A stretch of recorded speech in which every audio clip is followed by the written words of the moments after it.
To note is really good news. Congress is going to be in recess the entire month of August.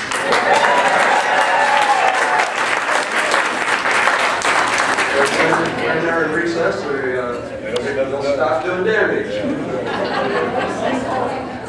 We hope. We'll have to keep an eye on them. On August 12th, which is a Wednesday, isn't it? Yes, I believe August 12th is a Wednesday. We're going to have an open board meeting for our Tri-City Tea Party right here in this room. The evening of August 12th, 7 to 9. You're all invited. And we're moving on to some really big events, especially our big rally on September 12th. And we need some help, and we'd like to get you involved. On August 17th, of course, is the primary election. You probably already have your ballots, so be sure to study that ballot and choose your candidates, and be sure to vote for the primary on August 17th. I mentioned the big Tea Party rally on September 12th. It's going to be at John Dam Plaza in Richland. We're going to meet the candidates, and we're going to have several candidates there to speak, and all the other candidates who are running in Franklin and Benton County will be invited to come there, set up a table, meet and greet you, pass out their literature. So it'll be an excellent opportunity for you to meet and talk to all the candidates here local, as well as those running for Senate and the House. In October, we're going to have another open board meeting. The date's not been set, but we expect the need for another one prior to the November 2 election, which is the final announcement. November 2 is a big national midterm election, and it's extremely important that you all vote. Now, before we move on, I'd like to invite Dave Peterson to come up here and speak to you for a moment. Dave is running for Benton County Judge, and the rules that pertain to judges are different than other candidates that are far more restrictive. So Dave has asked if he can speak to you for just 2 minutes. Thank you. I am Dave Peterson, and I do want to be your next Benton County District Court Judge. I thank you for the opportunity to come here.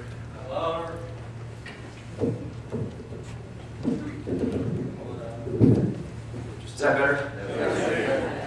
I thank you for the opportunity to come here. As Terry indicated, judicial candidates can't go to public forums, or political forums, unless they're invited to speak. I really want to be here. As we've already heard, our country is broken. It needs to be fixed. And we have a federal government that doesn't understand who it works for. And I'm excited about our prospect of change in leadership. We need it, our families need it, our country needs it. And as a judicial candidate, if I'm not given the opportunity to come and at least introduce myself, I can't hear the word as it's being spread. I want to be your district court judge. District court is the people's court. It handles traffic tickets, misdemeanors, small claims matters. It is truly the people's court. And I'm the best candidate for the district court job. My military service, my conservative morals, my family, my community, commitment make me the best person for the job. You should want and you should demand of your judges that they be conservative, that they respect the Constitution, that they understand that the Constitution is the supreme law of the land. Washington State Constitution gives us even more protections than the federal Constitution. And the judges need to understand why. When the Washington State Constitution was drafted, 2/3 of the drafters were lawyers. They were people who worked hard to get here to set up the state that they wanted. And when they drafted the Constitution, they knew what they wanted, and they did it. And you don't need judges that legislate from the bench with some social liberal agenda. Follow the supreme law of the land. I'm asking you to give me that opportunity. My military background, I've lived in the Tri-Cities my entire life, with the exception of my military service and college. After graduating high school, I went into service, couldn't wait to get back to town, went off to college, couldn't wait to get back. I'm here. I believe that my military background, strong family values, make me the best candidate for the job. I'm not a politician. I'm a God-fearing father that wants to serve his community. I've been married to the same lady for 17 years. I have 3 daughters, and I want to help lead this community. My opponent was a political appointee last September, and his appointment is good through this November's election. I have been a judge pro tem, which is like a substitute judge, longer than he's been a lawyer. We have placed the responsibility of safe communities on our local government. Our federal government has forgotten that local government is the most important level, and we look for some change to get that leadership back locally. But we place that responsibility on local government, and that buck stops at the courthouse. We need to take a firm stance against crime. We need to punish those that disrespect our laws and our communities. In a perfect world, we'd all teach our kids that the values of service and accountability, not entitlement. But that's what we have. And people need to be held accountable. I am proud to say that I'm endorsed by Washington State Attorney General Rob McKenna, local leaders, Larry Haler, Brian Clippard, and local non-elected leaders, Patrick McBurney, Ellen Childers, Dustin Dobson.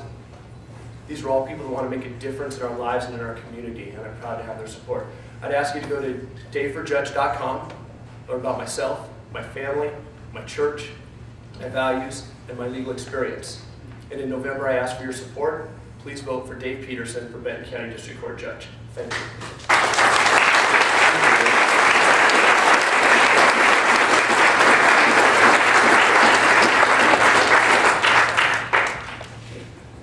Well, we have a very important duty coming up, folks. On August 17th is the primary election, and you probably all have your ballots now, and you need to really work on understanding the candidates, who you're going to vote for, but more importantly, we need to spread the word. By your presence here today, you folks have demonstrated that you care. You care about saving our country. You care about voting. But there's a lot of people out there that don't know any better. You folks have to carry that message. You need to talk to your family, your friends, your neighbors. Tell them about voting. Tell them about the candidates. Encourage them to participate as informed citizens. You folks need to help us spread that word. So that's your assignment for this weekend. Talk to your family, friends, and neighbors. Do it again in October. All right. We are still a little short on candidates. I can explain the 2 of them. Jerry, I just got word from Brandy. They have made contact with Paul Akers. They'll be here shortly. Okay. In Vista Field. The land in this field. Okay, that's Brandy went to pass it. Okay, we'll get Paul Akers in here shortly. I can explain the absence of 2 other candidates. We issued repeated invitations to Patty Murray, and she simply declined, as she has, to have any other town hall meetings, and is clearly not here today. We also invited Dina Rossi, and on several occasions negotiated with his supporters, and attempted to pick a different date that would meet his schedule, but all that failed, and he is not here today. Paul Akers is on his way. We'll have him here shortly. And Skip Mercer said he would be here, but we haven't seen him yet. But Clint Didier is certainly here. I'm here.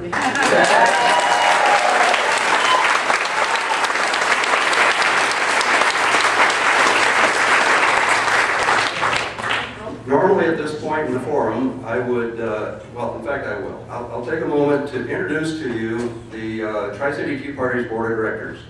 My name is Jerry Martin, I'm president. Right beside me here is Barb Storms, she's our secretary, and will be timekeeper here today.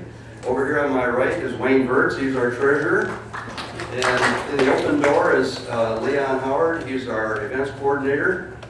Our webmaster is Dixie Bryan, and our vice president is Bill Bryan. They're not able to be here today. Bill serves in the National Guard, and he's committed this weekend, so they couldn't make it. We We have an active board of directors that has worked constantly now for over a year and a half to put together Tea Party events, including the big Tax Day Tea Party rally on April 15th in John Dam Plaza in Richland. We had a big rally last September 12th, and also in Richland, and that was the day that Clint Didier came up, gave a fantastic speech, and told us he was forming an exploratory committee to run against Patty Murray, and look what's happened since. We're going to have another big rally on September 12th, and it's going to be a Meet the Candidates Forum, and we invite you all to plan to come to that, put it on your calendar. Now, normally at this point in the forum, I would ask each of the candidates to come up here and give a 5-minute introduction, and then we'll move into a question and answer period. The ground rules for the question and answer are, we'll give you 30 seconds to ask your question. Well, first, we'd ask you to raise your hand to be recognized, and we'll bring a portable mic to you.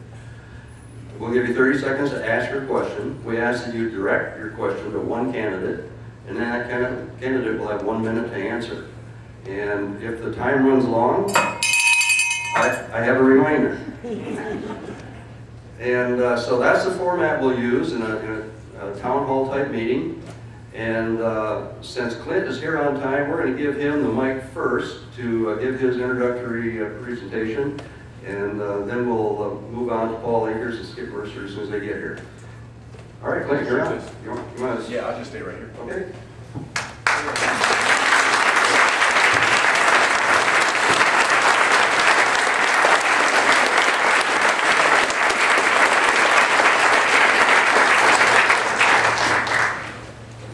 It sure is nice to be amongst neighbors.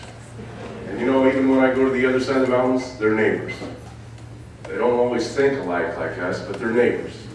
What we got to do is we got to make sure that they see that this country is not going in the direction that we want it to go. A lot has happened since the last time I was in this room talking to you. How many people were here and have heard me speak before? Or better yet, who hasn't heard me speak before?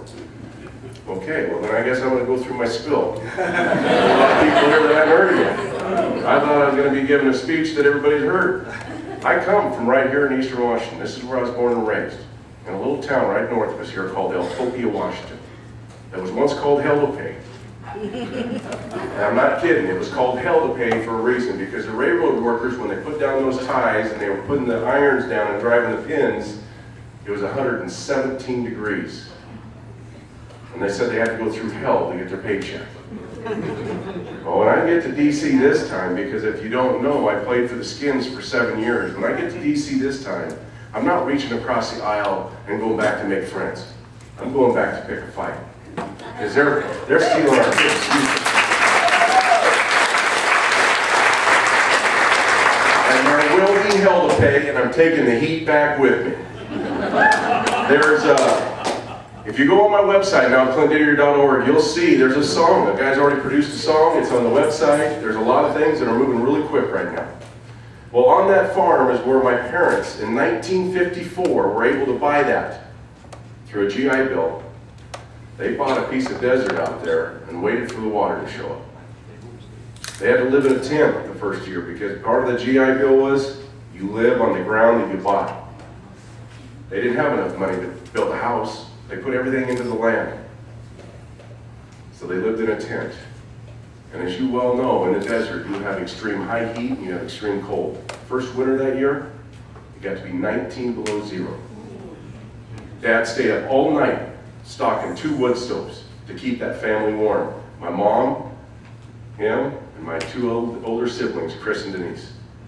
At about 4 in the morning, Dad laid down to take a 2-hour nap. He got up at 6, he grabbed the coffee pot, he shook it, he opened the lid and looked in it, and that coffee sitting next to that wood stove had already slushed up. And if we'd have only known the Lord was trying to bless Dad with the first coffee slushy, we could have been rich. But you see, that wasn't my dad's way, or my mother's.